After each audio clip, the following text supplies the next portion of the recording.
Spring Awakening. Act 1, Scene 1. Venla is revealed in sunlight, as if at a mirror. She gently explores her newly maturing body, pulls on a near-transparent schoolgirl dress. Mama who bore me, Mama who gave me no way to handle things, who made me so sad, Mama the weaver or Bethlehem. Some pray that one day Christ will come a-calling. They lie that it glows behind them when he comes. They don't know how to go.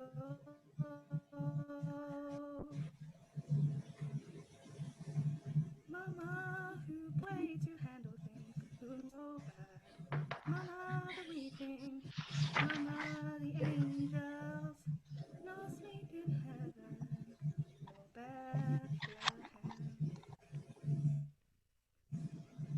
The light shifts to the world of 1891, a provincial German living room. Frau Bergman suddenly enters, beaming. La. Mama? Goodness, look at you in that kindergarten dress. Benda, grown-up girls cannot be seen strutting about in such... Let me wear this one, Mama.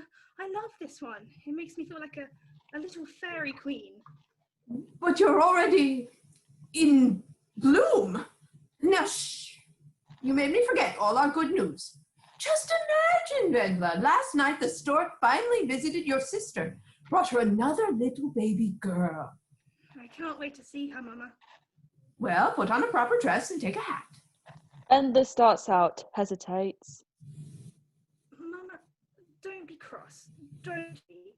But I'm an aunt for the second time now, and I still have no idea how it happens. Frau Bergman looks stricken. Mama, please. I'm ashamed to ask. But then, who can I ask but you? Vendla, child, you cannot imagine that I could... But you cannot imagine I still believe. I honestly don't know what I've done to deserve this kind of talk. And on a day like today. Go, child, put your clothes on. And if I run out now and ask Gregor, I'll Beat. chimney sweep. A beat. Very well. I'll tell you everything. But not today. Tomorrow. Or the day after. Today, Mama. Vendla Bergman, I simply cannot. Mama! You will drive me mad. Why? I'll kneel at your feet, lay my head in your lap. You can talk as if I weren't even here. No response. Please. Very well. I'll tell you. Vendela kneels, flustered. Frau Bergman buries the girl's head in her apron. Yes? Child, Mama.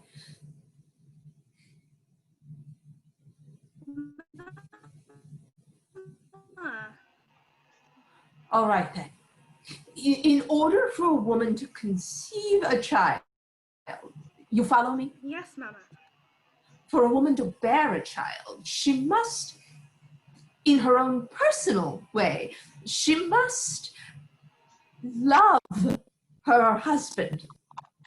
Love him as she can love only him. Only him. She must love with her whole heart. There, now you know everything. Everything? Everything.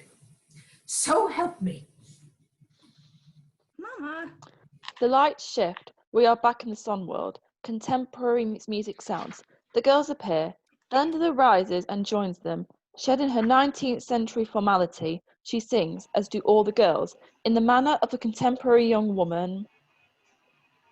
Mama who bore me, Mama who gave me, no way to handle things, who made me so sad.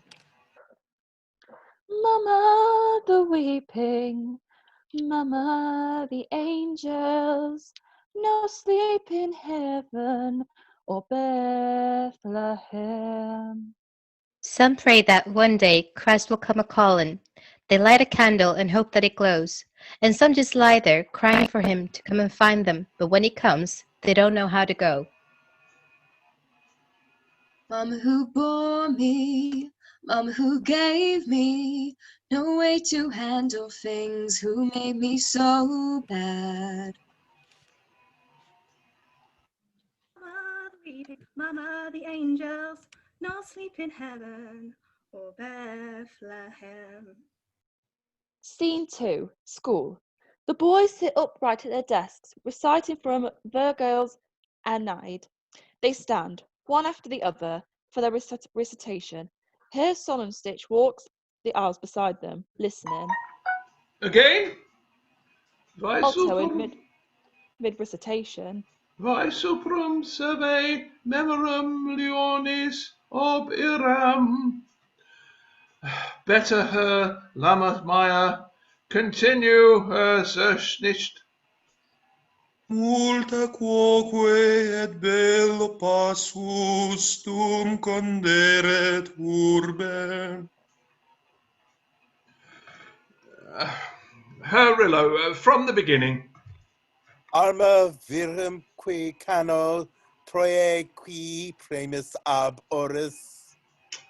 Her Robble and Italiam fato profugus Laviniaque venit litora. her Stiefel. But alas, Moritz is asleep. Her Stiefel. Sir? Continue, please. Moritz hesitates. Her Stiefel.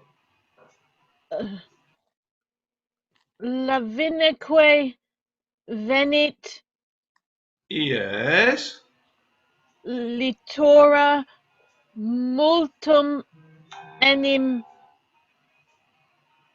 Multum enim.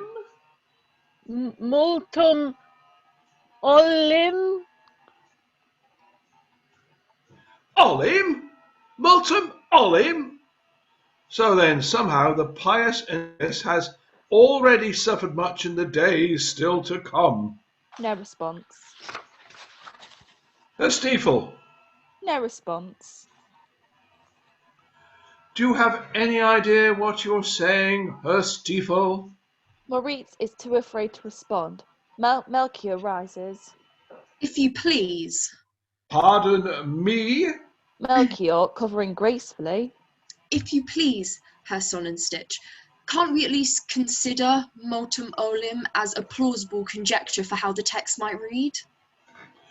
Herr Gabor, we are hardly here today to conjecture about textual conjectures. The boy has made an error. Yes, but an understandable error, sir. Indeed, if we could only entertain the fitness of the conjecture. Multum olim? Look to the fresh rhetorical balance. Multum olim introducing multa coque, a parallel, sir, between what Aeneas has already suffered in war and those sufferings on land and sea just ahead. Herr Gabor, since the days of Servius, Aulus Gellius, and Claudius Donatus, nay, since the moment of Virgil's birth, our world has been littered with more than sufficient critical commentary on textual conjecture. With all respect, sir, are you then suggesting there is no further room for critical thought or interpretation? Why indeed then do we even... I am suggesting no such thing. I am confirming that Herr Stiefel has made an error, and I am asking, nay, demanding, that you emend his faulty text, and proceed from there. Do I make myself clear? Herr Gabor.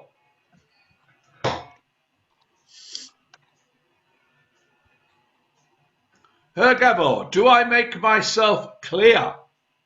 Yes, Herr Sonnenstitch. Litura mortum ile.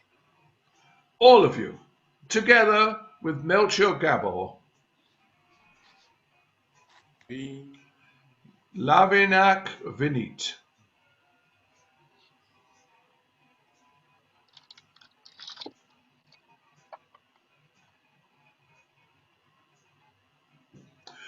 Litora multum il et terris iactios et alto vi superum savage memorum iunius ob.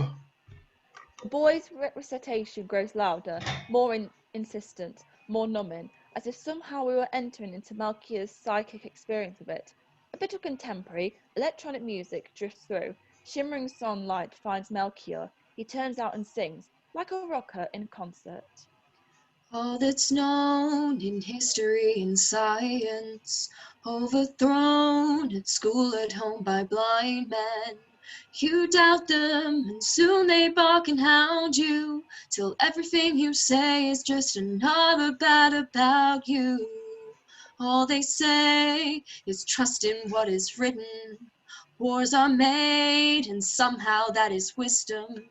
Fraud is suspect, and money is their idol, and nothing is okay unless it's scripted in their Bible.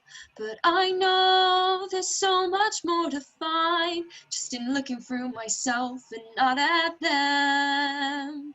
Still I know to trust my own true mind, and to say there's a way through this. On I go to wonder and to learning. Name the stars and know their dark returning.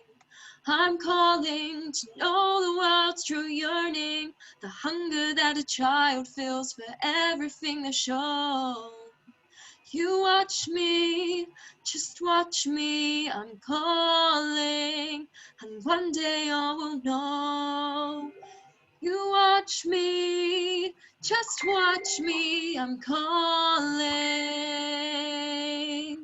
I'm calling, and one day all will know.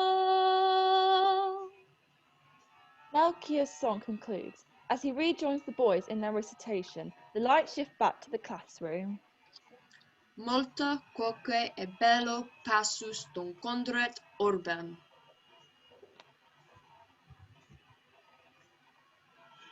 Thank you, gentlemen. Now, if you please, inferetque Deos latio, the following 7 lines of Pius Aeneas' journey. From memory. The boys begin scribbling. Here Song and Stitch steps away. Maurice taps Melchior's shoulder. Melky, thank you. It's nothing. Still, I'm sorry. You didn't need to. That's what Aeneas suffered. But I should have known it. Multum ille. It's just... I didn't sleep at all last night. In fact, I suffered a visit from the most horrific dark phantom. You mean a dream? A nightmare, really. Legs in sky blue stockings climbing over the lectern podium. Oh, that kind of dream. Have you ever suffered such mortifying visions? Morts, of course, we all have. Otto Lammermeyer dreamt about his mother. Really? Georg Zernstich dreamt he was seduced by his piano teacher. Fraulein Großbustenhalter?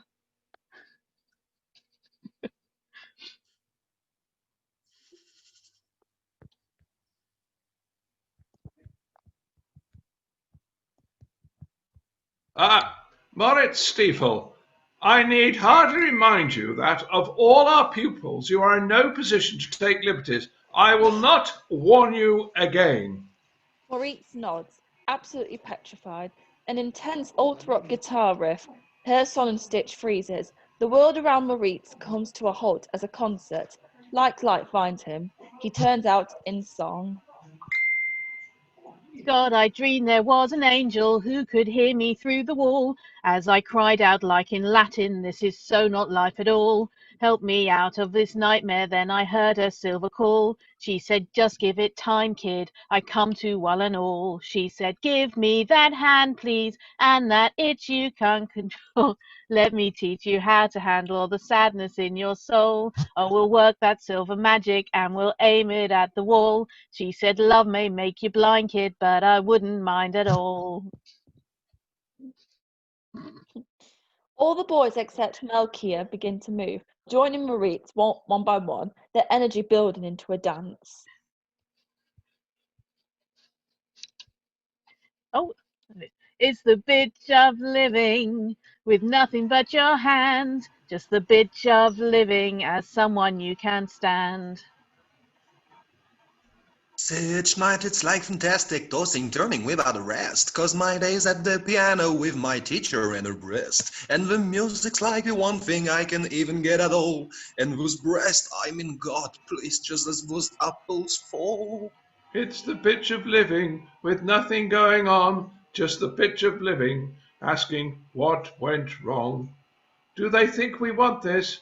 Oh, who knows? The best showering in gym class.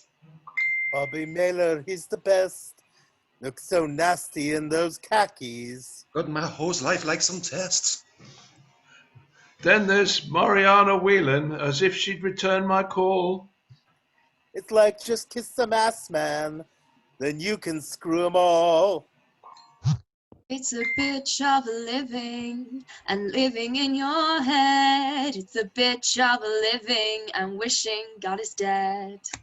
It's the bitch of living and trying to get ahead. It's the bitch of living just getting out of bed. One day you'll know. It's a bitch of no, getting out of bed. Oh, it's me still. It's the bitch of living and getting what you get. Just the bitch of living. And knowing this is it.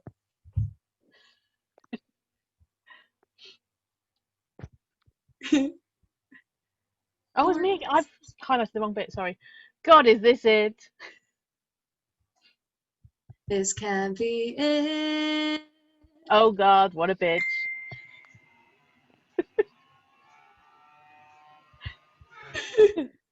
The song ends, the lights shift, the school day resumes. Gentlemen, turn in your verses and clear away your personal effects. I will see you tomorrow, 7 a.m. Her Son Stitch goes out. The boys gather their books. Otto heading out. Well, I'm off. Me too. I'll walk with you, Ernst. Ernst You pauses will? and turns back. Sorry. You will? We'll huddle over the Homer. Maybe do a little Achilles and Patroclus. Hansen leads Ernst off. Melchior Moritz, Back to Barch. Fräulein Gossenbachhalter will not be kept waiting. Georg shivers involuntarily and goes. Melchior turns to Maurice with a wink, but Maurice waves it away. Oh, Melky, 60 lines of Homer, all those quadratic equations. I'll be up all night again, haunted by another of those dreams, and still I won't get through it. Oh yes, your dream. Melky, why am I haunted by the legs of a woman? By the deepening conviction some dark part of my destiny may lie there between them. All right then, I'll tell you. I got it out of books, but prepare yourself. It made an atheist out of me. A beat. So, No, not here. I can't talk it. No, do me a favour, write it down. All of it. Conceal it in my satchel after gymnastics tomorrow. A beat. If you like, you could add some illustrations in the margins. A beat. top to bottom, Everything. Headmaster Knockenbrook and his associate, Fraulein Numpeldick, stroll past and pause.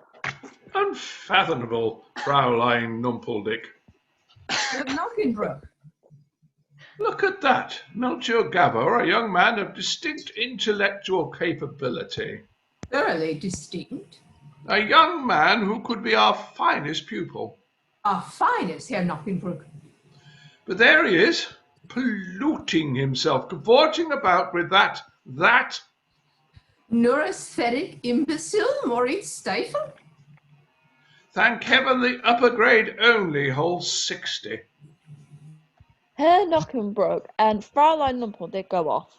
Scene 3, late afternoon. A bridge in the countryside. Wendler, Marta, Tia and Anna walk home, talking excitedly. Tia in mid-conversation. And the bodice in lace with a satin bow in the back. Oh, and Wendler, what do you wear to Greta Brandenburg's wedding? Mama said we cannot go. To Greta's wedding? Because she's marrying that forest inspector? Mama felt it was a little... But they're decking the entire sanctuary in orchids and chrysanthemums. Mama said no. Anna and Tia exchange a look. I certainly hope your mama approves the man I marry. And the man I marry. Well, we all know who Taya longs to marry. Melchior Gabor. And who doesn't? He is rather handsome. So wonderful. Oh, but not so wonderful as that sad, soulful, sleepyhead Moritz Stiefel. Moritz Stiefel?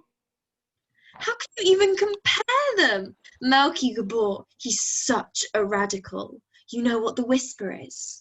All the girls lean in, eager to hear. He doesn't believe in anything. Not in God. The girls gasp with wonder. Not in heaven. Another gasp. Not in a single thing in this world. The girls utter a final collective sigh. They say he's the best in everything. Latin, Greek, trigonometry. The best part is he doesn't care a whit about any of it. Music begins, an innocent up-tempo feel. The girls turn out, glisten in girl group light. In the midst of this nothing, this mist of a life, still there's this one thing just to steal by. It's almost like loving, sad as that is. May not be cool, but it's so where I live. It's like I'm your lover, or more like your ghost. I spend the day wondering what you do, where you go. I try and just kick it, but then what can I do? We've all got our junk, and my junk is you. Dear's winter walking after a storm. It's chill in the wind, but it's warm in your arms. Stop all snow blind, may not be true. But we've all got our junk, and my junk is you. The lights shift, revealing Georg at his piano. Fraulein Grossenbustenholzer hovers. Well done, Georg. And now the prelude in C minor. Georg begins to play in Bach prelude. As he does, Fraulein Grossenbustenholzer touches his hand. He lets out an illicit sigh, a moment of private bliss. The lights shift, revealing Hansen seated in his bathroom, wearing his nightshirt. He pulls a reproduction of Correggio's Io from his pocket. His free hand sneaks under his nightshirt. Have you prayed tonight, Desdemona? You don't look like you're praying, darling. Lying there, contemplating the coming bliss. A knocking on the door. Hansen freezes. Hansen, you all right? My stomach again, father, but I'll be fine. Yes. Fine. Well then. Herr Rillo goes. Slowly and steadily, Hansen begins to masturbate, building steam as the scene continues. Darling, Don't think I take your murder lightly.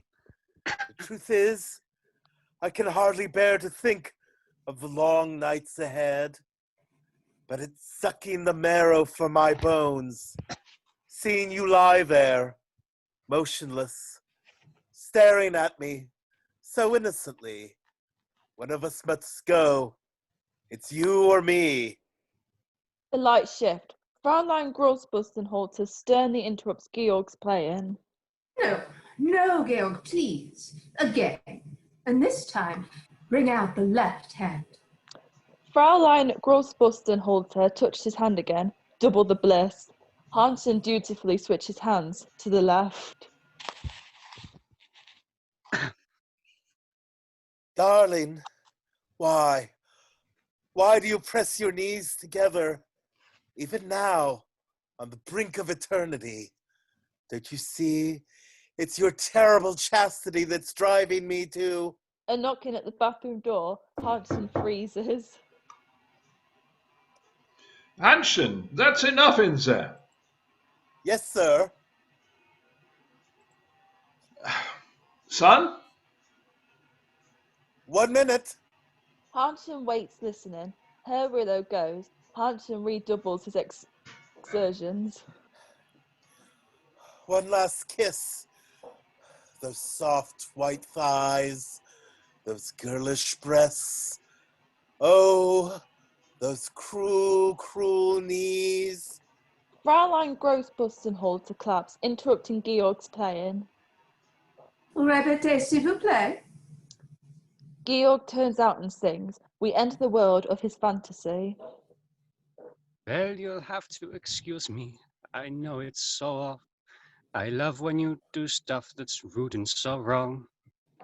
Fraulein Grossbustenholzer rips open her bodice, exposing her bustier. Georg beckons her onto his lap and fondles her. As he does, Hansen turns out in a world of his own.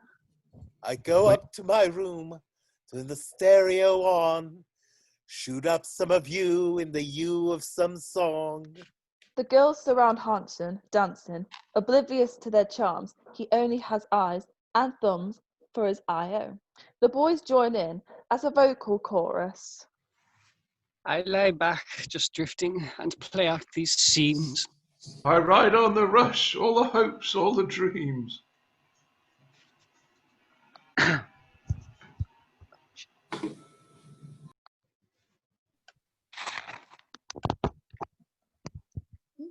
Sorry, I hadn't realised that line. I may be neglecting the things I should do. We've all got our junk, and my junk is you. See, we still keep talking after you're gone. You're still with me then, feels so good in my arms. They say you'll go blind, maybe that's true. We've all got our junk, and my junk is you. As the song reaches the climax, so does Hansen. It's like we stop time. What can I do? We've all got our junk, and my junk is you. And my junk is you, you, you, you. Scene 4, evening. Melchior's study. A lamp burning on the table. Melchior sits alone, writing in his journal. Melchior reading out loud as he writes. 16th of October. The question is, shame. What is its origin? And why are we bounded by its miserable shadow? Does the mare feel shame as she's coupled with a stallion? Are we deaf to everything that our loins tell us until we grant them a marriage certificate? I think not. To my mind, shame is nothing but a product of education. Meanwhile, old Father Galberg still blindly insists in every single sermon that it is deeply rooted in our sinful human nature, which is now why I refuse to go to church. Melchior, Yes, Mama? Maurice Stiefel to see you. Melchior sits up. Maurice enters, looking pale and agitated. Moritz? Sorry I'm so late. I yanked on a jacket round a brush in my hair and dashed like some phantom to get here. You slept through the day. I'm exhausted, Milky. I was up till 3 in the morning reading that essay you gave me till I couldn't see straight. Sit. Let me roll you a smoke. Melchior rolls Moritz a cigarette. Look at me. I'm trembling. Last night I prayed like Christ in Gethsemane. Please, God, give me consumption and take these sticky dreams away from me.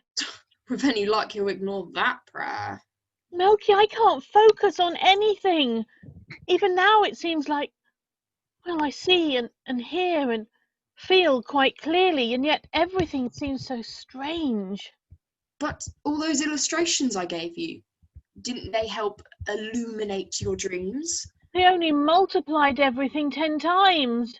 Instead of merely seeing stockings, now I'm plagued by labia majora and... Frau Gaber enters with tea.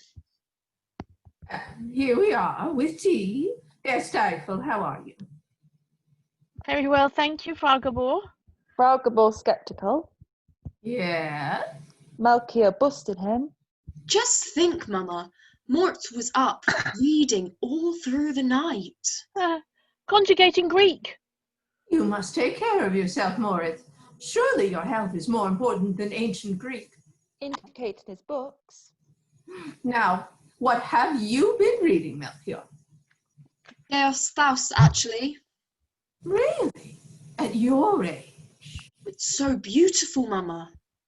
So haunting. Still, I should have thought. Oh, but surely you boys are now of an age to decide for yourselves what is good for you and what is not. If you need anything else, children, call me. Frau Gaber goes out. Well, your mother certainly is remarkable.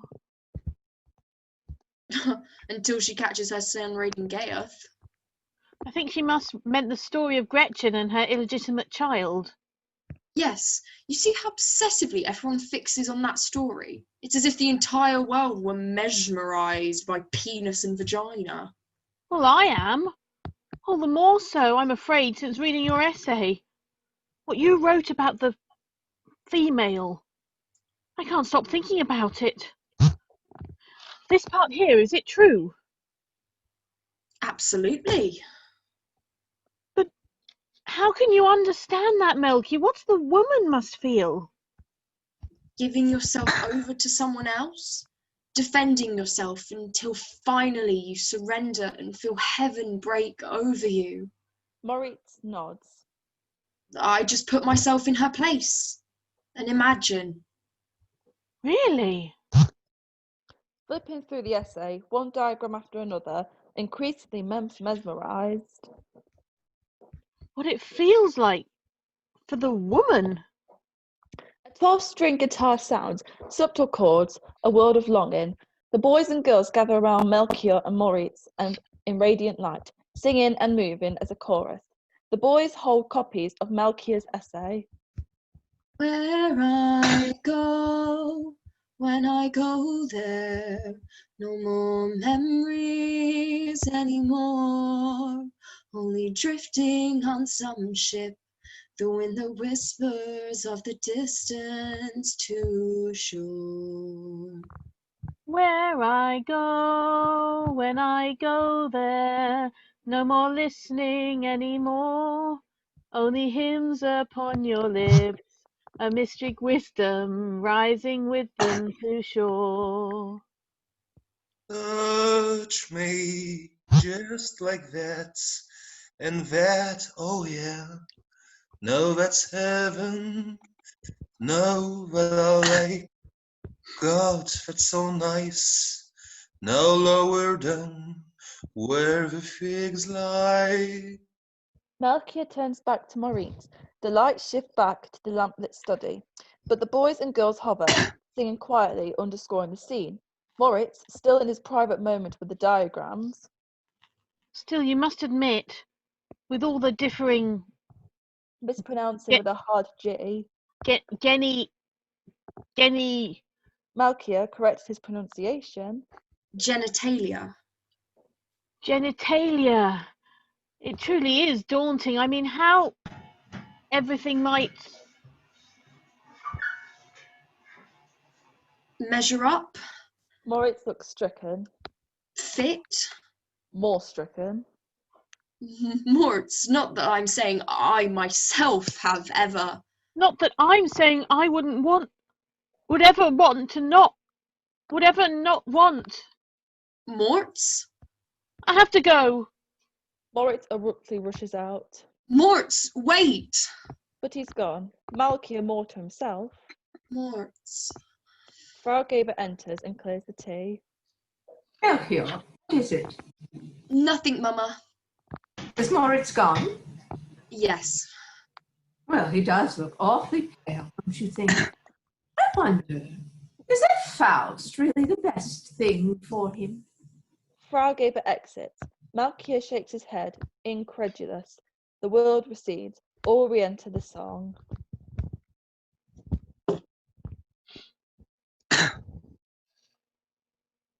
Where I go, when I go there, no more shadows anymore. Only you there in the kiss, and nothing missing as you're drifting to shore. There I go, when I go, no more weeping anymore. Only in and out your lips, and the broken wishes washing with them to the shore. Touch me, all silent. Tell me, please, all is forgiven. Consume my wine, consume my mind. I'll tell you how the winds sigh.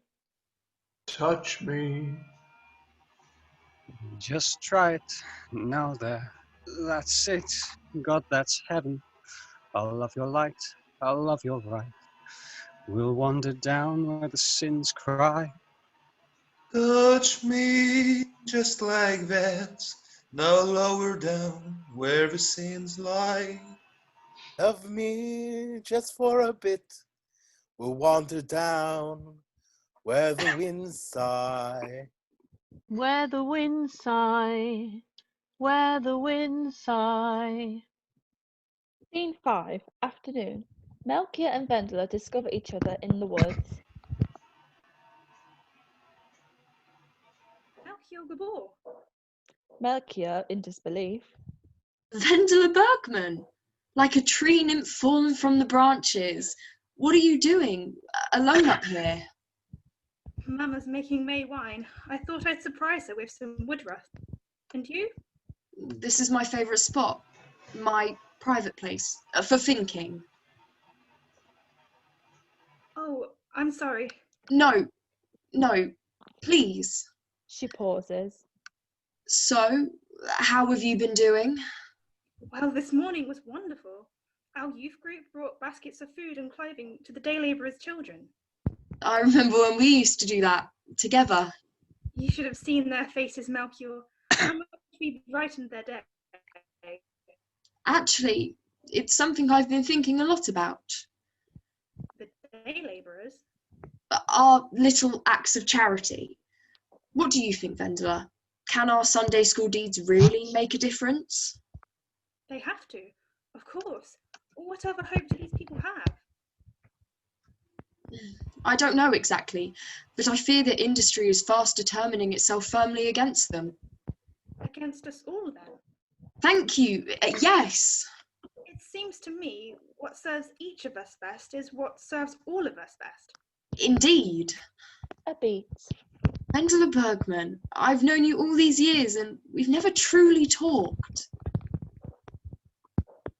We have so few opportunities now that we're older. True. In a more progressive world, of course, we could all attend the same school, boys and girls together. Wouldn't that be remarkable? In the moment of intellectual engagement, Melchior has drawn so close to Wenda that she grows self-conscious and pulls back. What time is it? Must be close to 4. Oh, I thought it was later. I paused and lay so long in the moss by the stream and just let myself dream. I thought it must be later. Then can't you sit a moment? When you lean back against this oak and stare up at the clouds, you start to think hypnotic things. I have to be back before But 5. When you lie here, such a strange, wonderful peace settles over you. Well, for a moment, maybe. Wendler and Melchior sit settled beneath the oak. The lights shift, isolating them in a world of vibrant shadow. A classic arpeggio begins.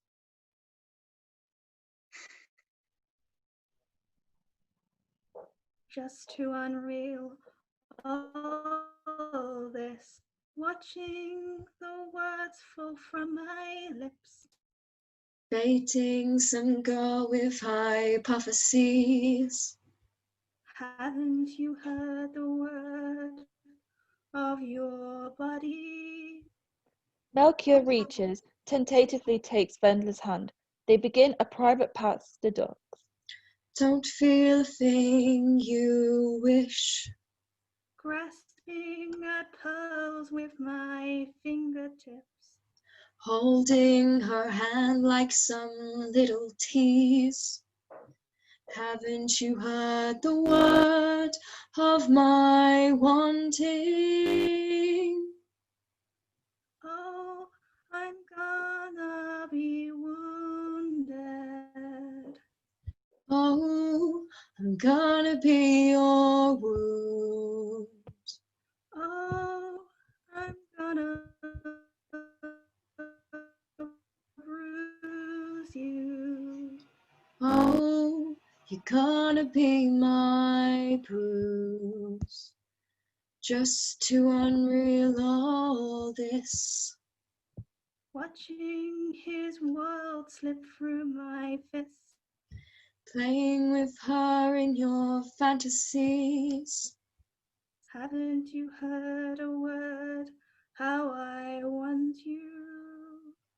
Oh, I'm gonna be wounded. Oh, I'm gonna be your wound. Oh, I'm gonna bruise you. Oh, you're gonna be my bruise. The lights shift, back to the woods. The sun's setting. Melchior, truly, I'd better go. We'll go together. I'll have you at the bridge in 10 minutes. She hesitates, then allows him to take her hand. They walk off together. Scene 6, the schoolyard. Georg, Hansen, Ernst, and Otto wait expectantly. Otto pointing. Look, there he is. Moritz bounds on. So, did you get caught? No, thank God. But you're trembling. For joy, for pure and certain joy, Cross your heart. twice over. Melchior enters. Melchior! Moritz, I've been looking for you. He snuck into the headmaster's office. Moritz, what were you thinking? I had to, Moritz, Melky. I just had to. The good news is I passed. The middle terms, that is. Yes, everything will now be determined by the final exams. Still, I know I passed. Truly, heaven must feel like this. Melchior embraces Moritz. The lights shift. Headmaster Knockenbrook is revealed. As if in his office, he turns to Fraulein Numpeldick. Very well, Fraulein Numpeldick. Herr Knockenbrook? Now that skittish, near aphasic moron Moritz Steinfeld. has somehow passed our middle term exams. It would appear we have a certain dilemma. Ah. The upper grade, as we know, will hold only 60. I hardly think we can promote 61. Hardly, Herr Knockenbrook. But let us look to the finals ahead. Yes. Remember, it is I who shall be marking them. Then I am assured the good name of our school is secure. Herr Knockenbrook and Fraulein Numpeldick exchange a look. Scene 7, afternoon, a windy day. Wendler, Martha, Thea, and Anna walk arm in arm. Shall we take the short way home? No, by the bridge. After 2 hours marching with that medicine ball. Come on. Someone wants to see. Has Melky Gabor taken a raft out? Last one there has to hold hands with Hanshin. The girls start off. Martha, careful, your braid's coming loose. No! Just let it. Isn't it a nuisance for you? Day and night. You may not cut it short. You may not wear it down.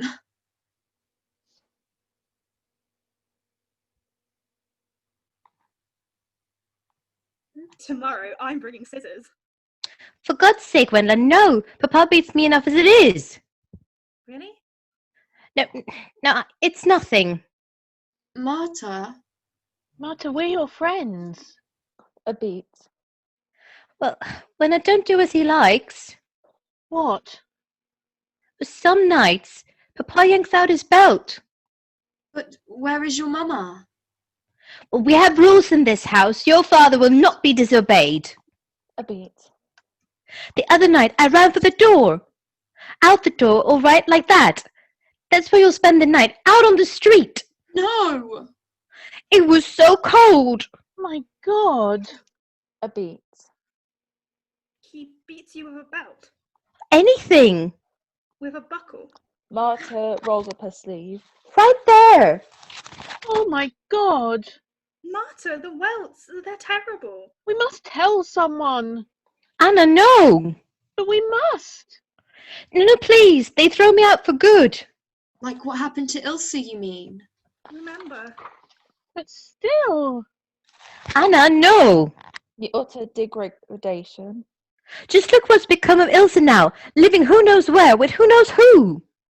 I just wish I could somehow go through it for you. A beat. My Uncle Klaus says, if you don't discipline a child, you don't love it. Oh, that must be. A beat. When I have children, I'll let them be free. And they'll grow strong and tall. Free? But how will we know what to do if our parents don't tell us? A menacing eighth note guitarist. The lights shift. We enter the song world of Martha.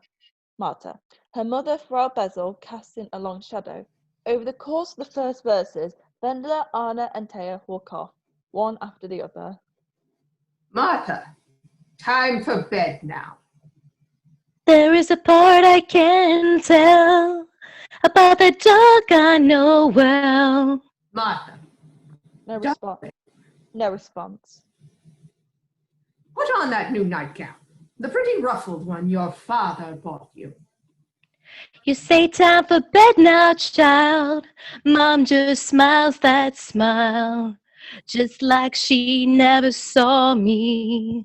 Just like she never saw me. So I leave wanting just to hide, knowing deep inside you are coming to me.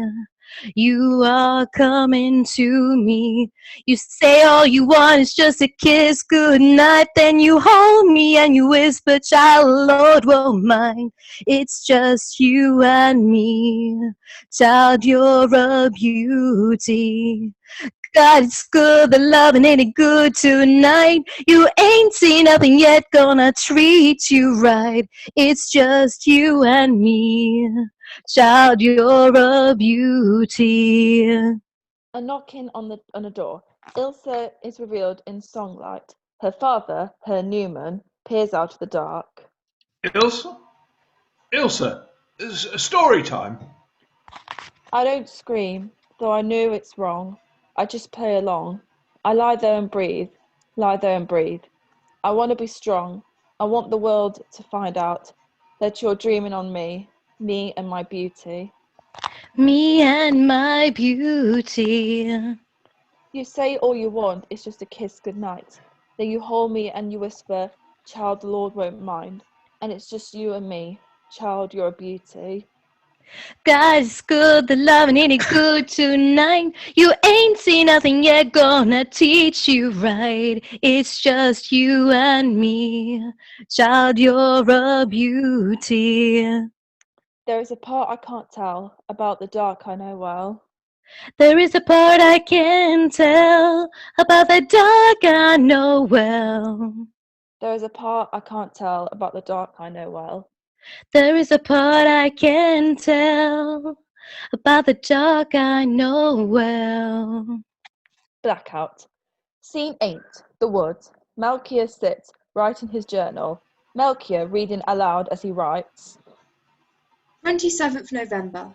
The trouble is, the terrible prerogative of the parentocracy in secondary education. The lights shift, rising on Moritz in the schoolyard. Herr Knockenbrook and Fräulein Numpeldick summon him. Herr Steifel, may we have a word with you? Moritz stiffens. Melchior, continuing in his journal.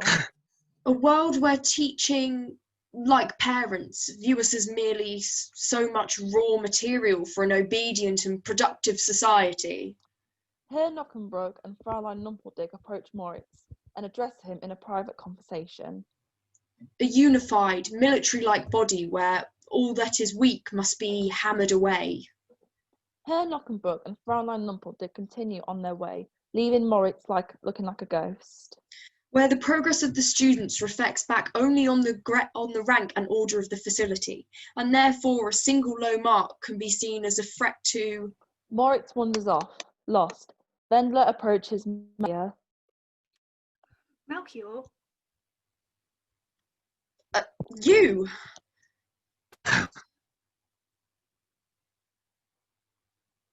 Melchior? I was lying by the stream and then I saw you here. Yes. An awkward pause. So, the stream, dreaming again? I was, I guess. And what were you dreaming of? It's silly.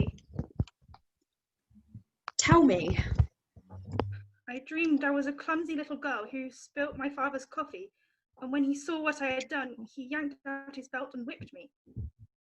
Venter, that kind of thing doesn't happen anymore, only in stories.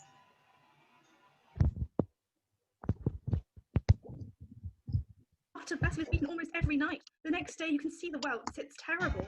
Really, it makes you boiling hot to hear her tell it. Lately, I can't think about anything else. Someone should file a complaint. You know, I've never been beaten. Not once. I can't even imagine it. It must be just awful. I don't believe anyone is ever better for it. I've tried hitting myself to find out how it feels. Really, inside. Wendler sees a switch on the ground and picks it up. With this switch, for example, it's tough and thin. She offers Melchior the switch. He takes it, tries it through the air. It'll draw blood. You mean if you beat me with it? Beat you? Me? Vendela, what are you thinking? Nothing. I could never beat you.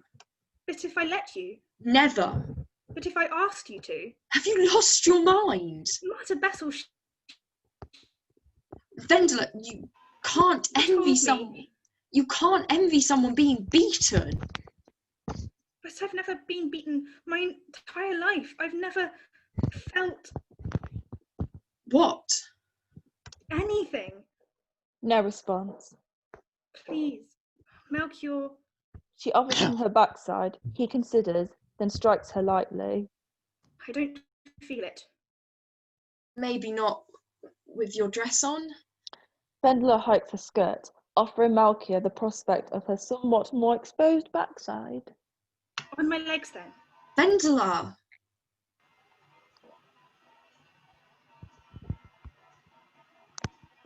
Come on, please. I'll teach you to say please. He firmly takes her by the arm and strikes her with the switch. Wendler winces from the pain, but... You're barely stroking me. He strikes her again. How's that, then? Marta's father. He uses his belt. He draws blood, Malky. Melchior strikes her again. How's that? Nothing. And that? Nothing. You bitch! I'll beat the hell out of you! Melchior flings the switch aside and throws Wendler to the ground so violently that she begins sobbing. Suddenly, he realizes what he's done. He stumbles, sobbing, into the woods. Otto and Georg are revealed, soulful members of the band.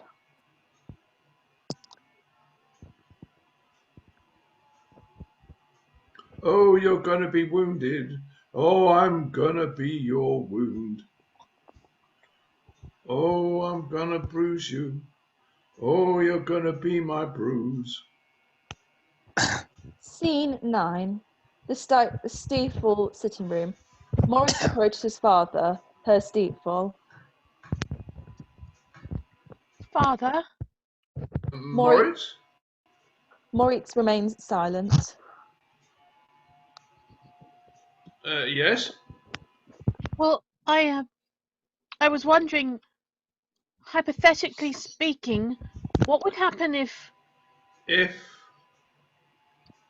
one day I failed? Not that. You're telling me you failed? No, I only meant. You failed, haven't you? I can see it on your face. Father, no! Herr Stiefel strikes Moritz. Father! Herr Stiefel strikes Moritz again and again. He turns away in disgust. Well, it's finally come to this. I can't say I'm surprised. A beat. Failed. A beat. So now, what are your mother and I supposed to do? No response. You tell me, son. What? No response. How can she show her face to society? No response. What do I tell them at the No bank? response. How do we go to No church? response. What do we say? No response. My son failed. A beat. Failed. A beat. Thank God my father never lived to see this day. The lights fade and simultaneously rise on.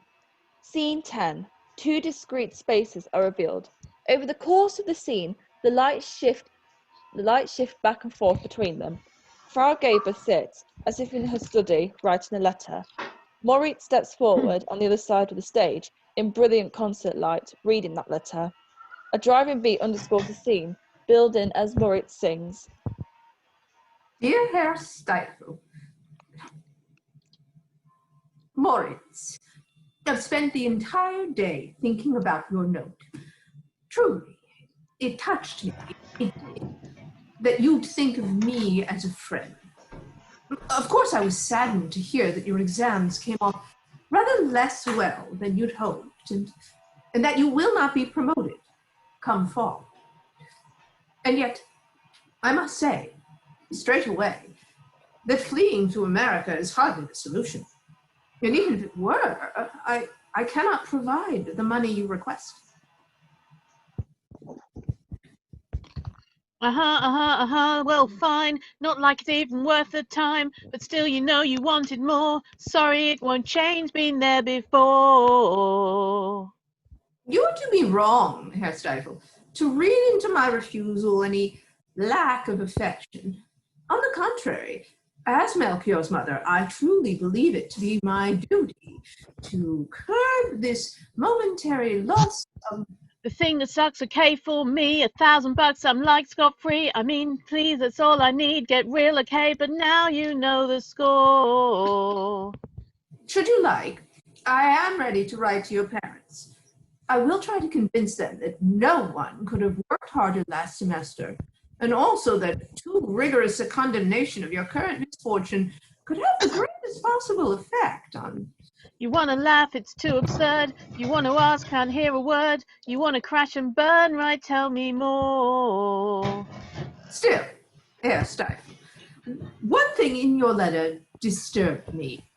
Your, what shall we call it, veiled threat that should escape not be possible, you would take your own life.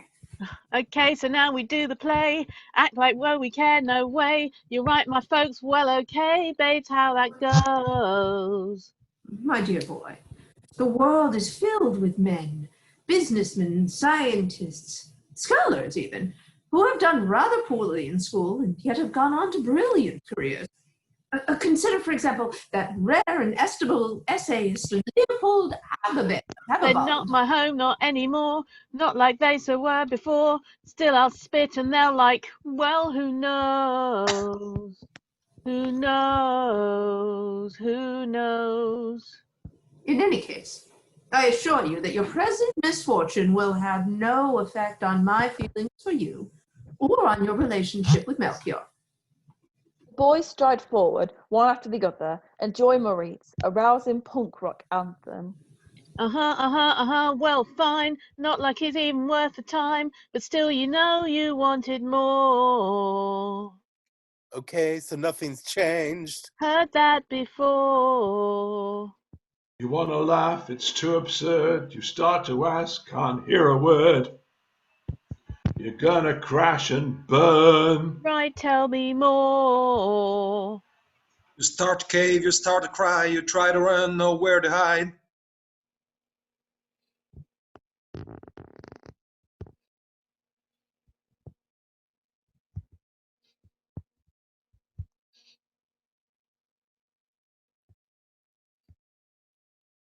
So head high, Herr Stifle, and do let me hear from you soon. In the meantime, I am unchangingly and most fondly yours, Fanny Gabor. Lights out on Frau Gabor. Maurice commands his post-punk space. Just fuck it right, enough, that's it. You still go on, well, for a bit. Another day of utter shit. Then there were none. And then there were none. And Then then there there were none. And then there were none. Moritz withdraws a gun from his vest pocket and strides off. Scene 11. A minimalist electronica motive sounds. Melchior is revealed in a haunted world of song, distraught. Unable to shake the thought of what he's done to Wendler, he hounds his body with his hands. The boys look on and join as a chorus. flip on a switch and everything's fine. No more lips, no more tongues, no more ears, no more eyes. The naked blue angel who peers through the blinds Disappears in the gloom of the mirror blue night. There's nowhere to hide from these bones from my mind. It's broken inside. I'm a man and a child. I'm at home with a ghost who got left in the cold. I'm locked out of peace with no keys to my soul. And the whispers of fear that chill up the spine. You steal away too with the flick of the light. the minute you do with fingers so blind. You remove every bit of the blue from your mind. And there's nowhere to hide from the ghost in my mind. It's cold in these bones of a man and a child. And there's no one who knows, there's nowhere to go. There's no one to see who can see through my soul. Wendler enters, holding Melchior's journal. The light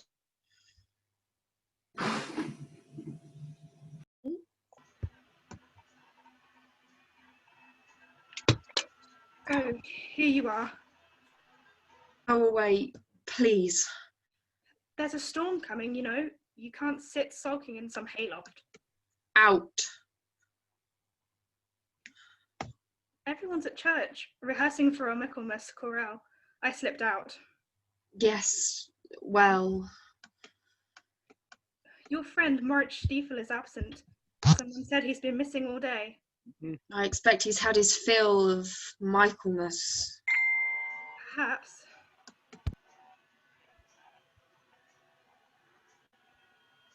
You know, I have your journal. You do? You left it the other day. I confess I tried reading part of it. Just leave it, please. Melchior, I'm sorry about what happened. Truly I am. I understand why you'd be angry at me. I don't know what I was thinking. Don't. But how can I not? Please, please don't. We were confused. We were both just... But it was my fault that... Please, don't. No, it was me. All me. Something in me started when I hit you.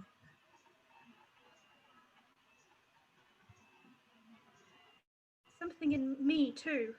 But I hurt you. Yes, but still. No more. My God, no more. Just please. You should go.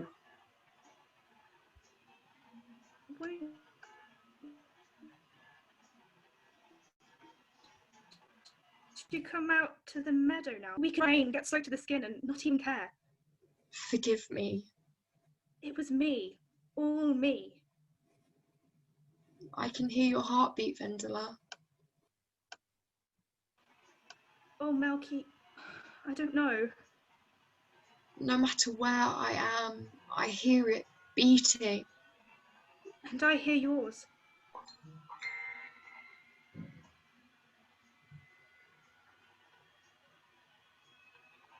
Melchior No, leans. wait, no. Vendela. Wait, stop, I can't. We're not supposed to. What? No response. Not supposed to what? Love? I don't know. Is there such a thing? I hear your heart. Gospel-tinged music with a modern groove begins. The boys and girls are revealed, gathered in quiet chorus. I feel you breathing everywhere. The rain, the hay. Please, please, Vendela. He presses himself forward, kisses her. I believe, I believe, I believe. Oh, I believe all will be forgiven. I believe. The song continues under, growing in intensity for the rest of the scene. Melky, no, it's... What? Sinful? No, I don't know. Then why? Because it's good? No response. Because it makes us feel something? Wendela considers, then suddenly reaches and pulls Melchior to her. She kisses him. He holds her and gently helps her lie back. I believe, I believe, I believe, oh, I believe. All will be forgiven, I believe.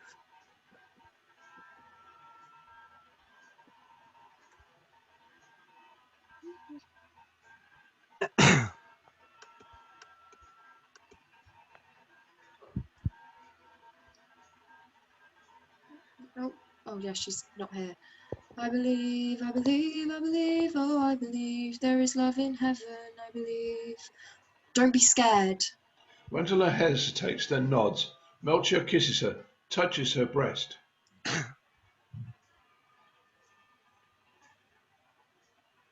No, Please. don't, What? Wendela takes his hand, places it back on her breast. I believe, oh, I believe there is love in heaven, I believe. I believe, I believe, I believe, oh, I believe all will be forgiven, I believe. Melchior starts to unbutton Wendela's dress. He gently reaches up her legs. Wait. It's just me. Off her look, reassuring her. It's just me. I believe, I believe, I believe, oh, I believe. There is love in heaven, all will be forgiven.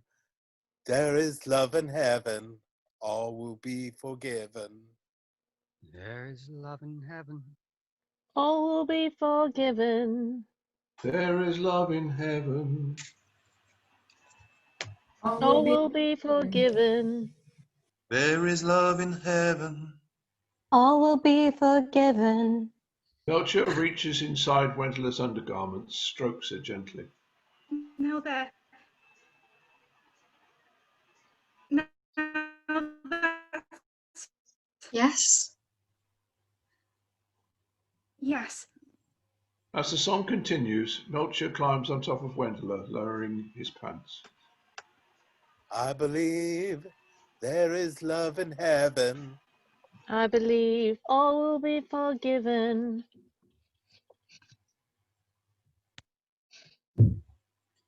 Peace and joy be with them, harmony and wisdom.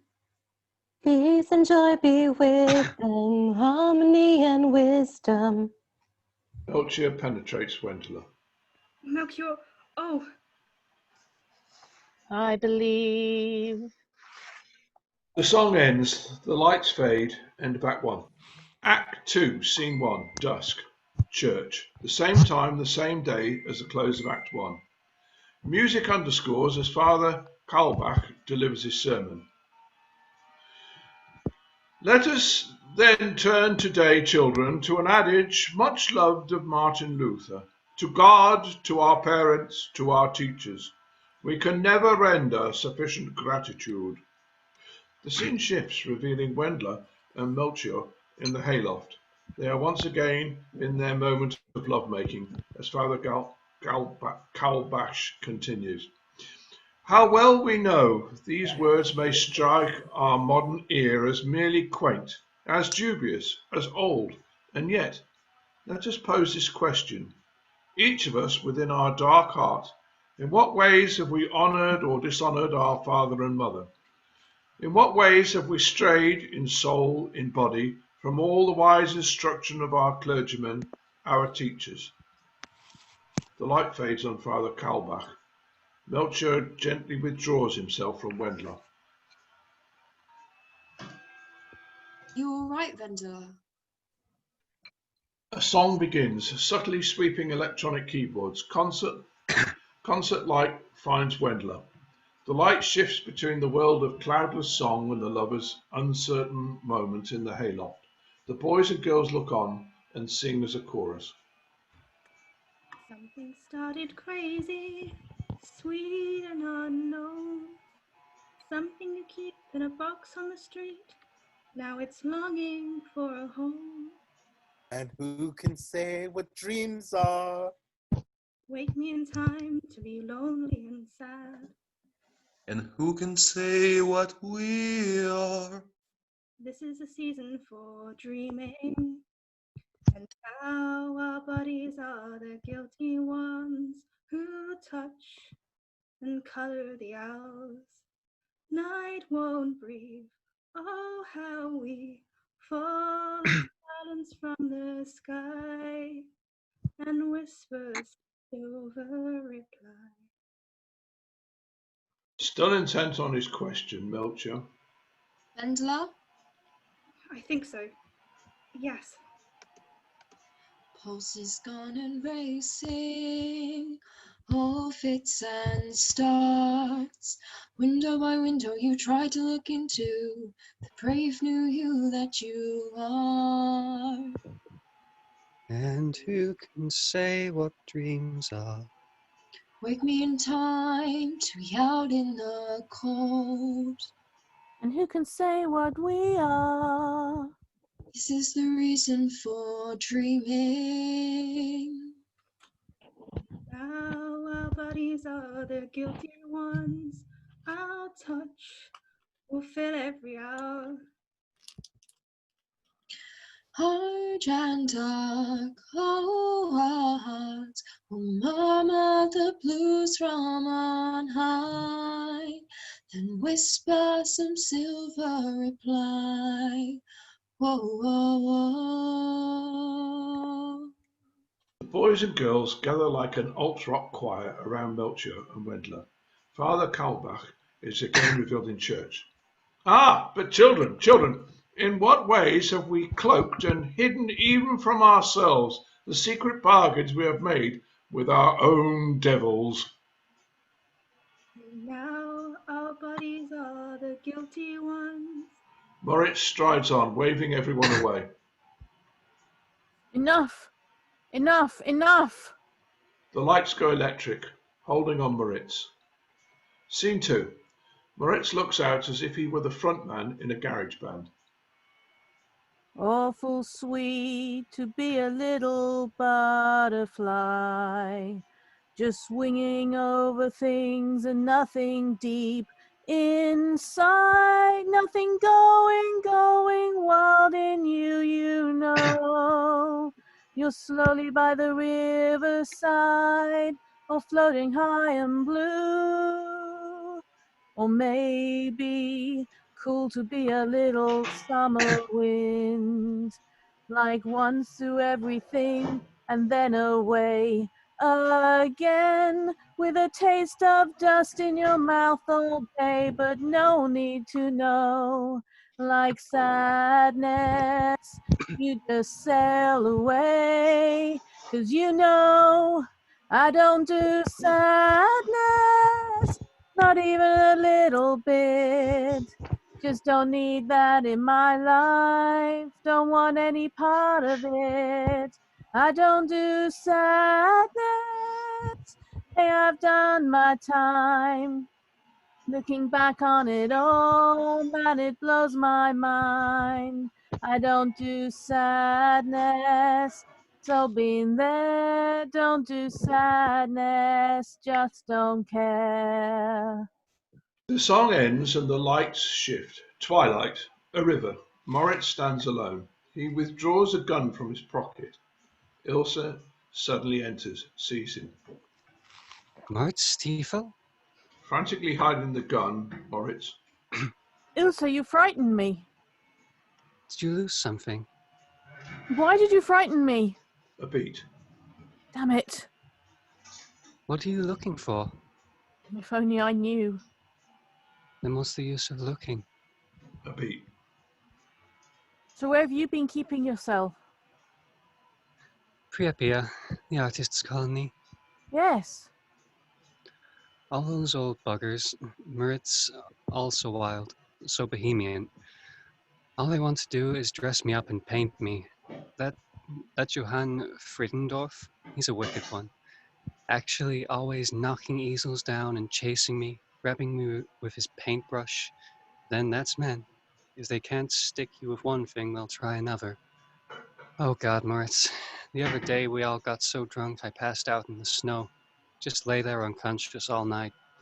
Then I spent an entire week with Gustav Baum, truly inhaling that afer dust of his until this morning when he woke me with a gun set against my breast. He said, "One twitch and it's the end." Really gave me the goosebumps. But how about you, Moritz? Still in school? Well, this semester I'm through.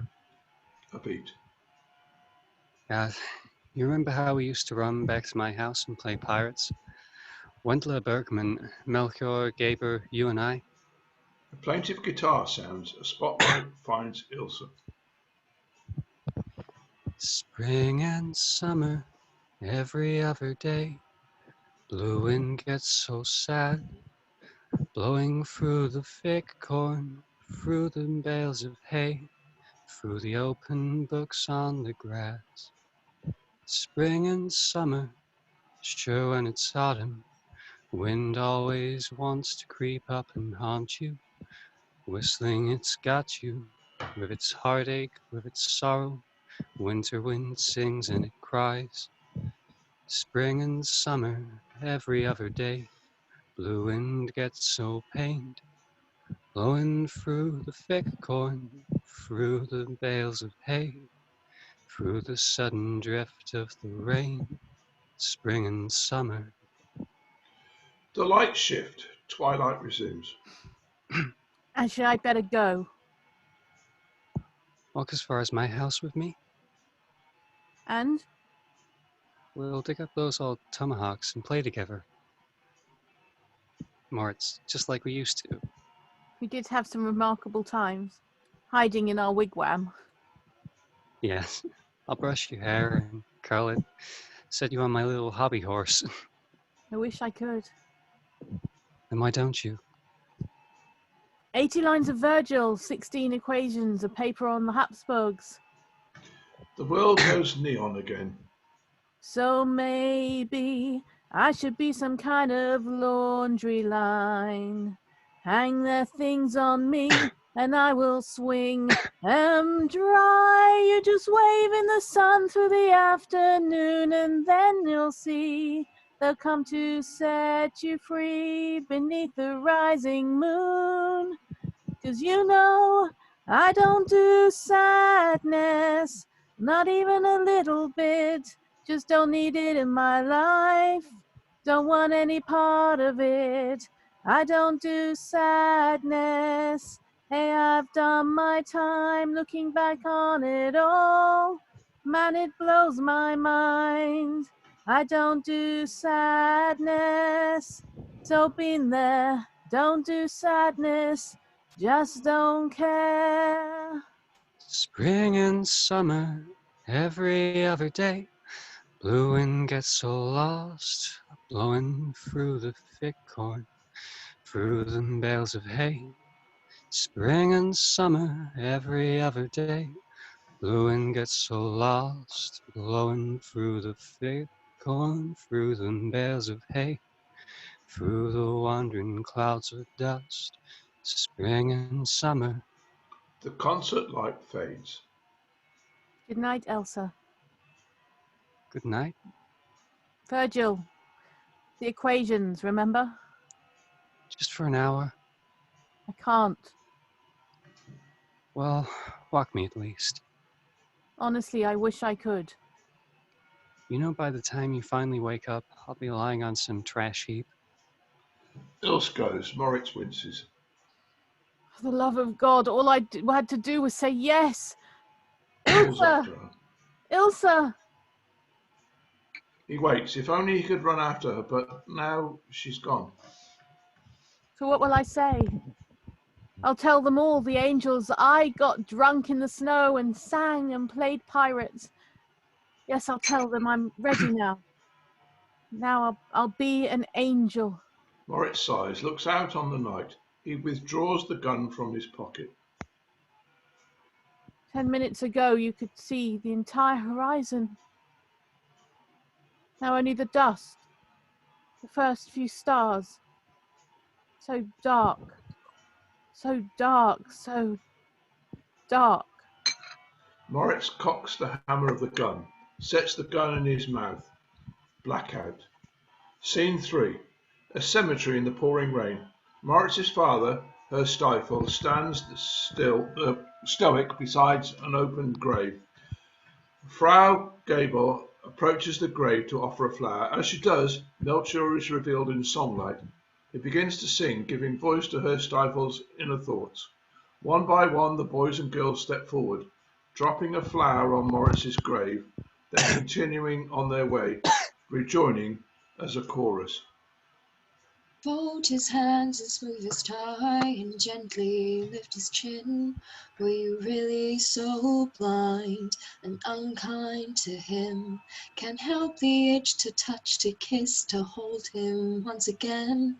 Now to close his eyes, never open them. A shadow past, yearning, yearning for the fool it called a home. All things he never did or left behind. All things his mama wished he'd bear in mind. All his daddies ever hoped for, he'd know. I've completely lost the tune of this. The talks you never had, the Saturdays you never spent, all the grown-up places you never went, and all of the crying you wouldn't understand. You just let him cry, make a man out of him.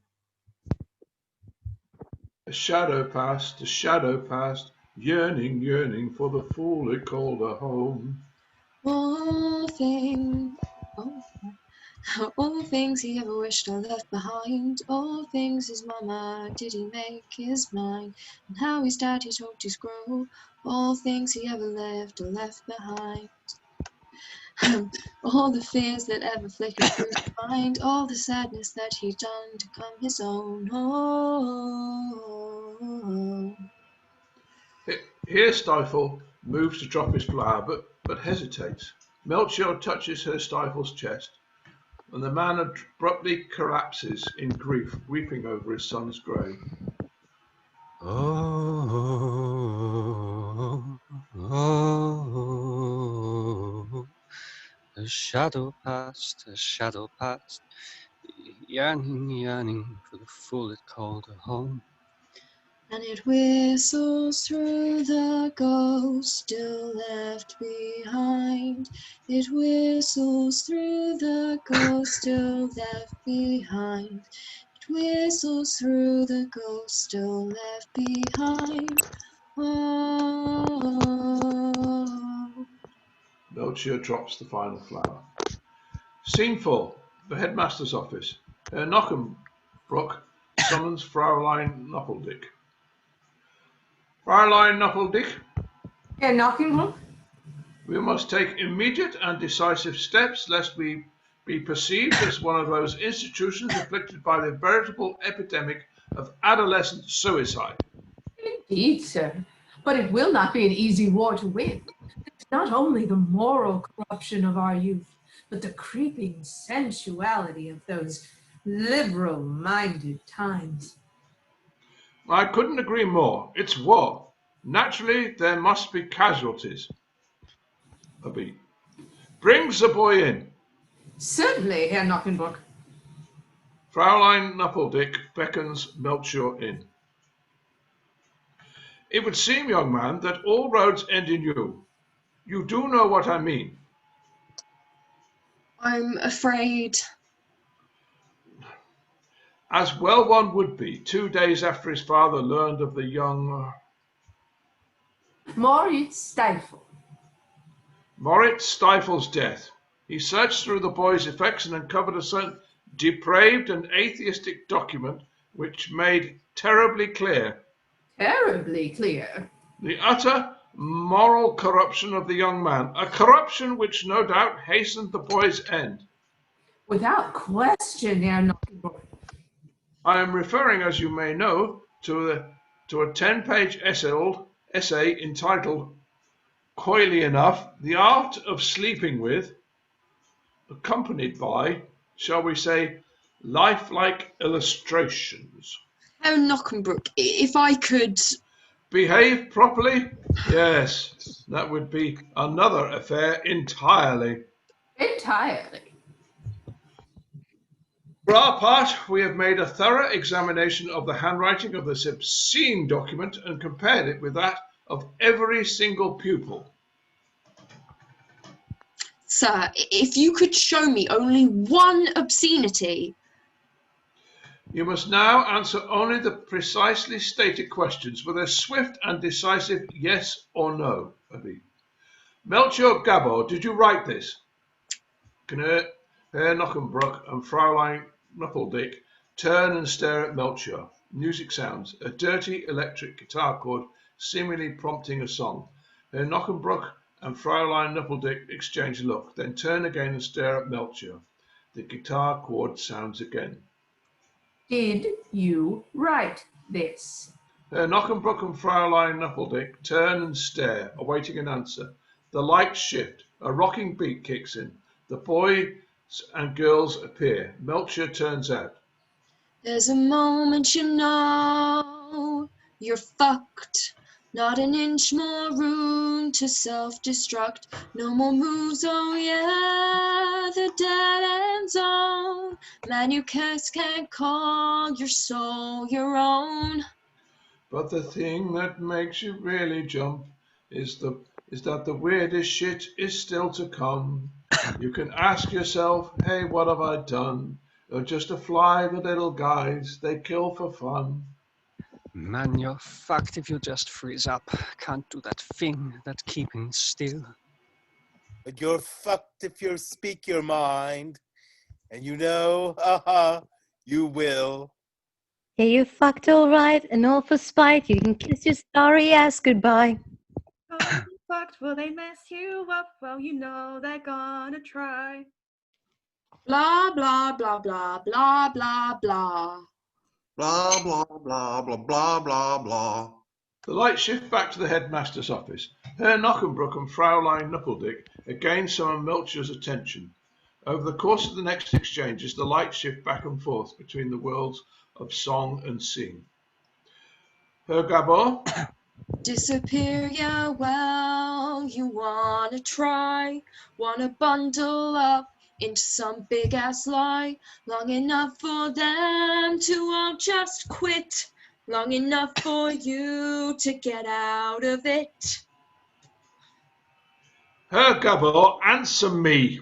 Yeah, you fucked alright, and all for spite. You can kiss your sorry ass goodbye. Totally fucked, will they mess you up? Well, you know they're gonna try. Melchior Gabor, for the last time, Did you write did you write this? Yes!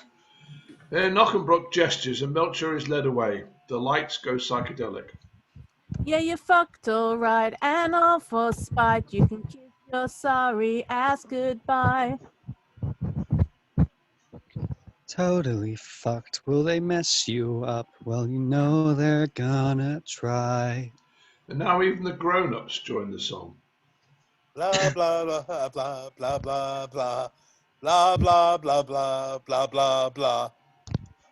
Blah blah blah blah blah blah blah blah blah blah blah blah. Blah, blah, blah, blah, blah, blah, blah, blah, blah, blah, blah, blah. Blah, blah, blah, blah, blah, blah, blah, blah, blah, blah, blah, blah. Totally fucked. Scene 5. A vineyard at sunset. Church bells sounding in the distance. Hanschen and Ernst loll in the grass. Those bells, so peaceful.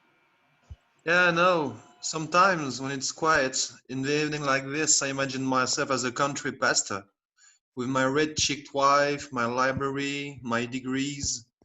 Boys and girls who live nearby give me their hands when I go walking. You can't be serious. A beat.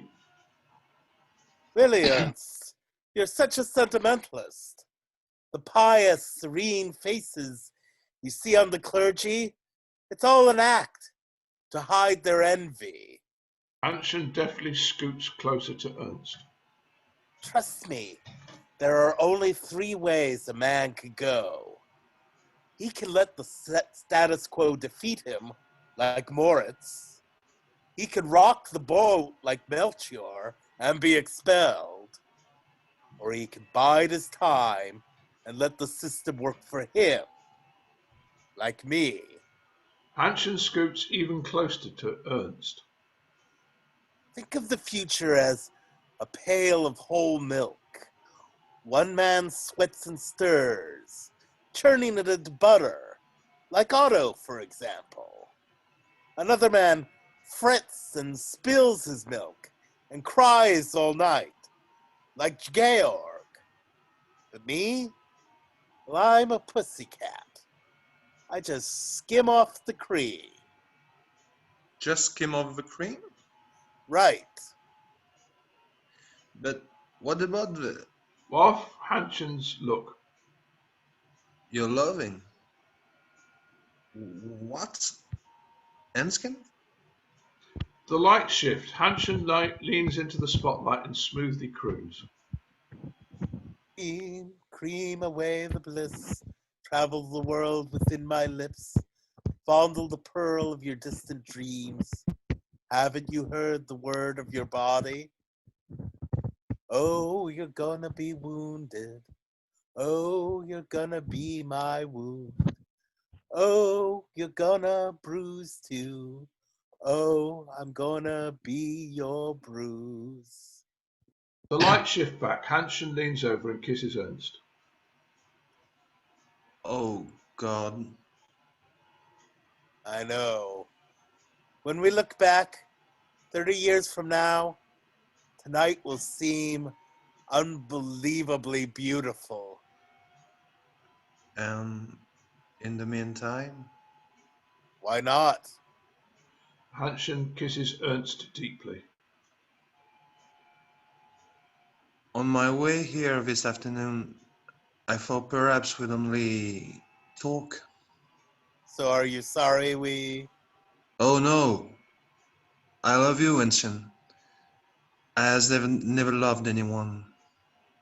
And so you should. Hansens shares the spotlight with Ernst. Oh, I'm gonna be wounded. Oh, I'm gonna be your wound. Oh, I'm gonna bruise you. Oh, you're gonna be my bruise. Wendler, Melchior, and the boys and girls appear in chorus. As the song continues, Ilse takes a letter from Melchior and delivers it to Wendler. You're gonna be wounded. Oh, you're gonna be my wound. Oh, you're gonna bruise too. Oh, I'm gonna be your bruise. Scene 6, Wendler's bedroom. Wendler reads from Melchior's letter. Melchior is revealed in the spotlight. Melchior reading from his letter. I have seen now, Vendela, how this contemptible Boris society works, how everything we touch is turned to dirt. In the end, we only have each other. We must build a different world, despite what those whispering elders may say. I must set my mind against your breast. We must let ourselves breathe and move again in that paradise. Dr. von Brausboller and Frau Bergmann enter. Wendler swiftly hides the letter in her sleeve. Dr. von Brausboller attends her, pill bottle in hand. Frau Bergmann hovers. Now then, don't fret, I've been prescribing these since you were born, young lady. In fact, I recently recommended them to the utterly exhausted young Baroness von Witzburn. 8 days later, I'm pleased to report she's off to aspire in Pyrmont, breakfasting on roast chicken and new potatoes, a beet. So, my child, 3 a day, an hour before meals. In a few weeks, you should be fine. Breakfasting on suckling pig, no doubt. That's all it is, Doctor. Anemia C'est tout. and the nausea. Not uncommon. Trust me, child, you'll be fine. A beet. Frau Bergman, if I could have a word with you. Certainly, Doctor.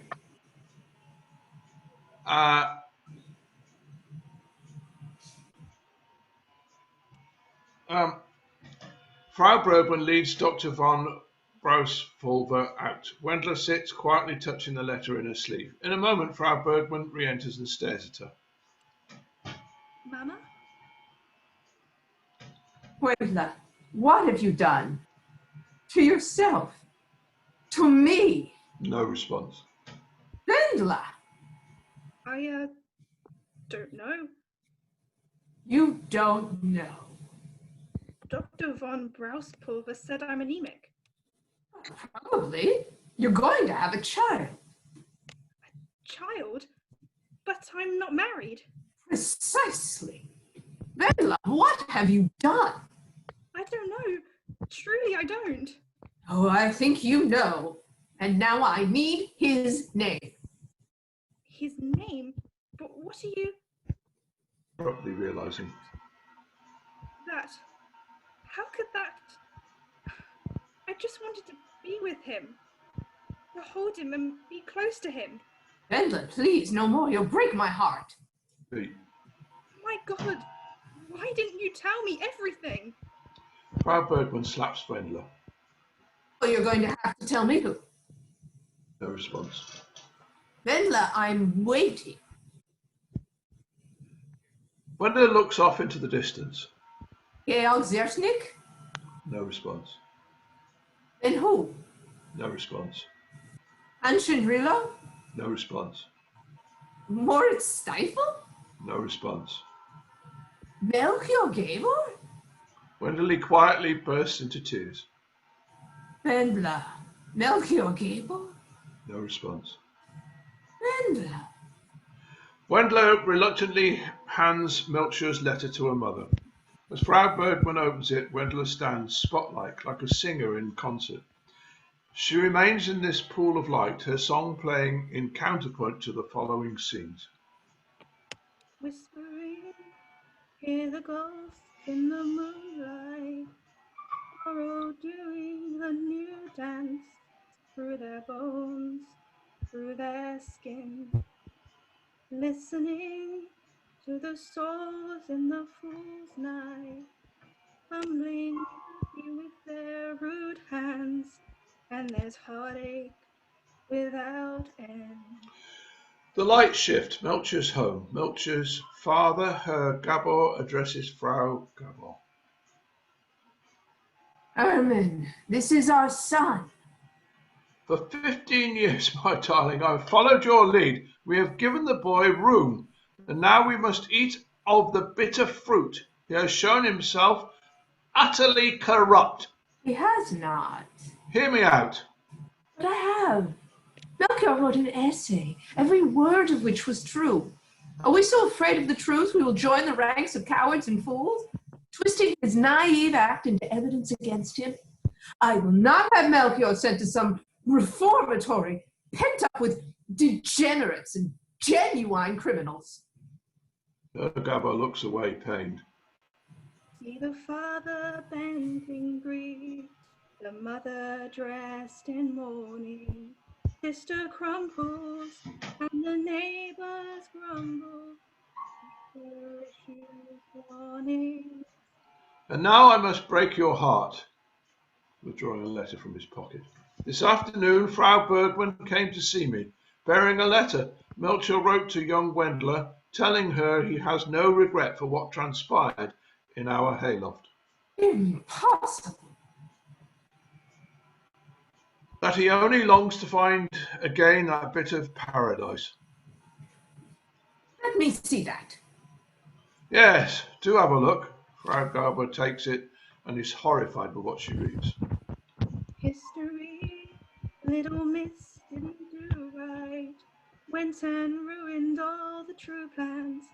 Such a shame, such a sin. Mystery, home alone on a school night. Saw this moon over the blue land. Summer longing on the wind. The wretched fact is, Melcher knew precisely what he was doing, and as that essay shows, he knew the danger of doing it.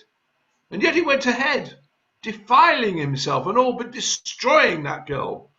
So you tell me, Fanny, what shall we do? What you will. A reformatory.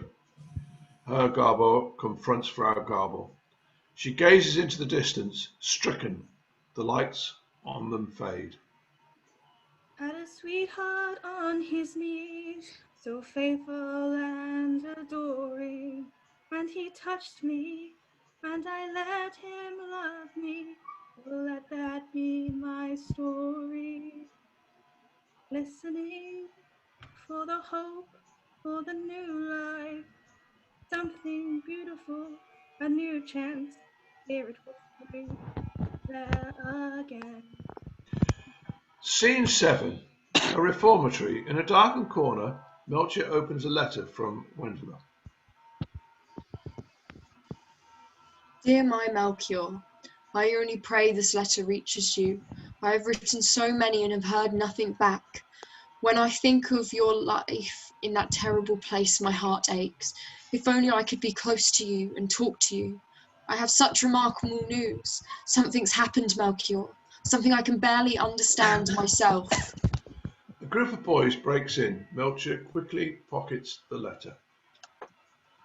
All right, each of you animals put in a coin. Reinhold can put in for both of us. I beg your pardon? All right, you calm down. Reinhold, cough it up. Christ. Rupert, Albert, you too. Dieter collects their coins, displays them, then sets them down in a pile. Now, whoever hits him gets him. The boys begin their circle jerk.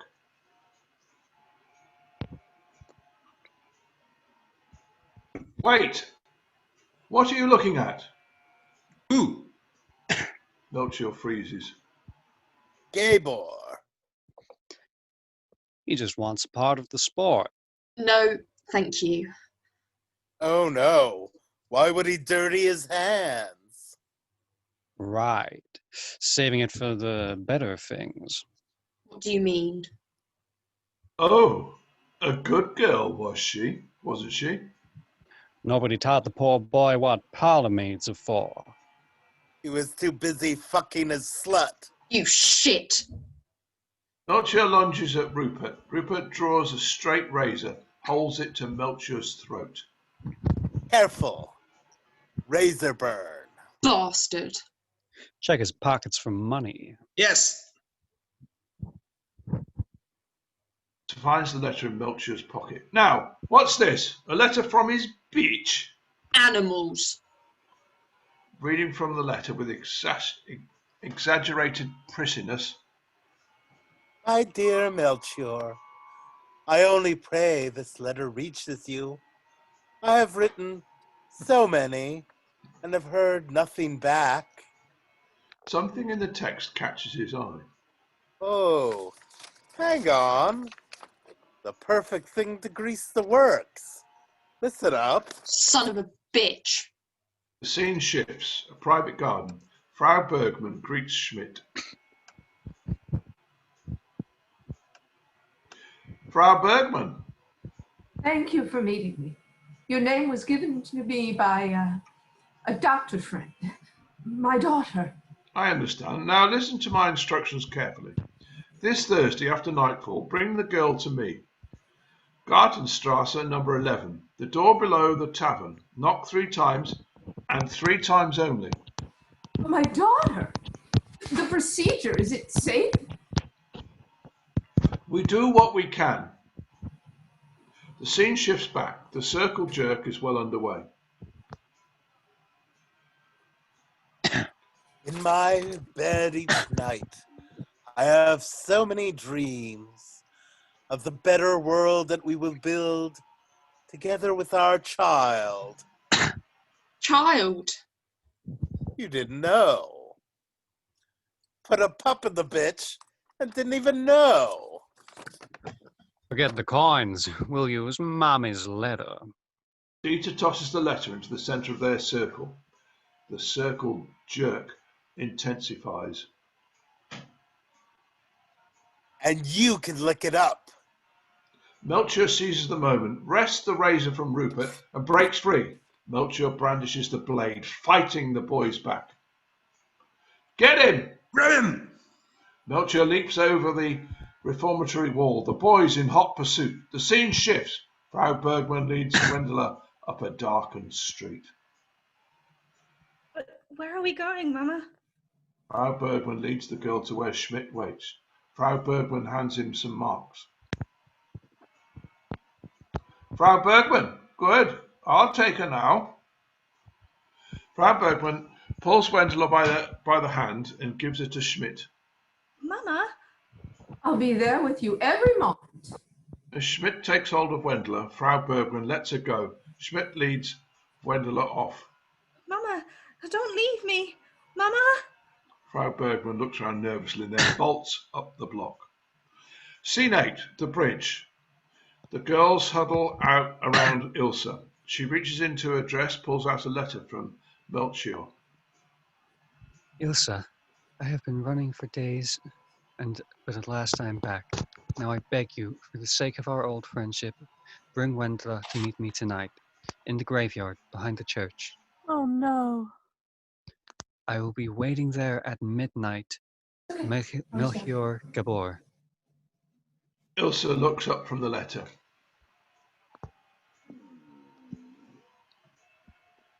So, he hasn't heard. Waiting for Wendla. Poor Melchior. Poor Vendela. Scene 9, a graveyard, moonlight, a sort of underworld in mist. Melchior enters, casts about. Vendela? No response. Melchior sighs. Look at this. Spend your whole life running from the church, and where do you wind up? Melchior approaches a grave, kneels. Moritz, my old friend. A beat. Well, they won't get to me, or Vendela. I won't let them. We'll build that world together, for our child. Church bells chime. Midnight. Melchior rises and looks about. Midnight. He looks for Wendler, hears nothing, sighs. My God, all these little tombs. And here, a fresh one. He pauses. Here rests in God. Wendler No. Born died of anemia. Melchior realizes in numb disbelief what must have happened. Oh my God, Wendler too. No, no, no. He doubles over, bereft. Spare piano chords and otherworldly music begins. Moritz appears in songlight, as if rising from his grave. Those you've known and lost still walk behind you. Moritz? All alone, they linger till they find you. I've been a fool. Without them, the world grows dark around you, and nothing is the same until you know that they have found you. Melchior pulls out the straight razor. Well, you had the right idea. They'll scatter a little earth and thank their God. As Melchior draws the razor to his throat, Wendler appears in songlight, as if rising from her grave. Those you've pained, they carry that still with them. Melchior stops, stunned. Wendler? All the same, they whisper all forgiven. Still your heart says the shadows bring the starlight, and everything you've ever been is still there in the dark night. Though you know you've left a thought behind, you walk on by yourself and not with them. Still you know they fill your heart and mind, and when they say there's a way through this. Melchior is tempted by his blade, but Moritz and Wendler gently intercede. Those you've known and lost still walk behind you. All alone, their song still seems to find you. They call you as if you knew their longing. They whistle through the lonely winds of long blue shadows falling. Melchior rises in the moonlight, resolved. He closes the razor. All alone, but still I hear their yearning. Through the dark, the moon along there burning. The stars too, they tell of spring returning, and summer with another wind that no one yet has known. They call me through all things, night falling, but somehow I go on. You watch me, just watch me, I'm calling from longing. Still you know there's so much more to find. Another dream, another love you'll hold. Still you know to trust your own true mind. On your way you're not alone, there's those who still will know. Melchior draws the ghosts of Wendler and Moritz to him, holds them. Now you'll walk on my arm through the distant night, and I won't let them stray from my heart. Through the wind, through the dark, through the winter light, I will read all their dreams to the stars. I'll walk now with them, Not gone, I'll call on their name, not gone, I'll see their thoughts are known. not gone. Not gone, not gone. They'll walk with my heart. I'll never let them go. I'll never let them go. I'll never let them go. You watch me, just watch me. I'm calling. I'm calling, and one day all will know. Melchior stands alone. The lights fade to black. Scene 10. Coda. Ilsa stands alone, a world washed in songlight. Listen to what's in the heart of a child. A song so big and one so small. Soon you will hear where beauty lies.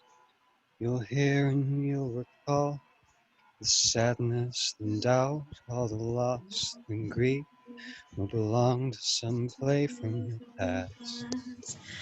As the child leads the way to a dream, a belief, a time of hope through the land. A summer's day, a mother sings the song of purple summer through the heart of everything. The boys, the girls, and the adults enter, joining her in song. And heaven, oh, it waits so close it seems to show her child the wonders of a world beyond her dreams. The earth will wave with corn, the day so wide, so warm, and mares will neigh with stallions that they made, foals they've borne. And all shall know the wonder of a purple summer.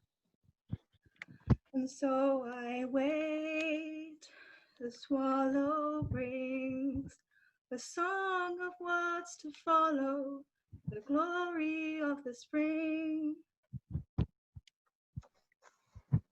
The fences away, the Porsches swing, the clouds begin to thunder, crickets wander murmuring. The earth will wave with corn, the days so wide, so warm, and mares will neigh with stallions that they mate, foals that they've borne. And oh, shall never wonder, I will sing a song of purple summer. And all shall know the wonder.